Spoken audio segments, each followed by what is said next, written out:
പോട്ടെ കുറച്ചുകൂടെ പോട്ടെ. എന്നിട്ട് നോക്ക് ട്രൈ ചെയ്.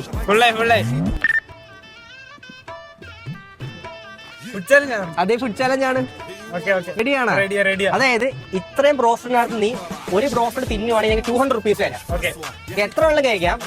പ്രത്യേകിച്ച് സമയമൊന്നുമില്ല, ടൈമറൊന്നുമില്ല. നീ ചാവതിൽ തിന്നോ. അപ്പൊ റെഡി? എടുത്തോ. വയറ് ഫുള്ള എന്നാലേ തീർക്കും. ഇല്ലേ മൈനസ് ഒക്കെ ആണെങ്കിൽ മുക്കി അടിക്കാം. ഗൈസ് അങ്ങനെ ആദ്യത്തെ ചിക്കൻ പീസ് കഴിച്ചു കഴിഞ്ഞു. എടുത്ത് പൈസ എടുത്തോ. ആദ്യമേ പൈസ 100 200 പൈസ, ആദ്യമേ പൈസ, പിന്നെ മതി ഫുഡൊക്കെ. അങ്ങനെ രണ്ടാമത്തെ ബ്രോസ്റ്റ് എടുത്തേക്കാണ് ഗൈസ്. രണ്ടാമത്തെ ബ്രോസ്റ്റഡ് കുറെ നാളാണ്ട് വെയിറ്റ് ചെയ്തിരിക്കുന്നത് എന്ന് വരും. ഇപ്പൊ തീരും. എന്റെ ദൈവം. അങ്ങനെ 2 പീസ് കഴിച്ച് പൈസ എടുക്ക്.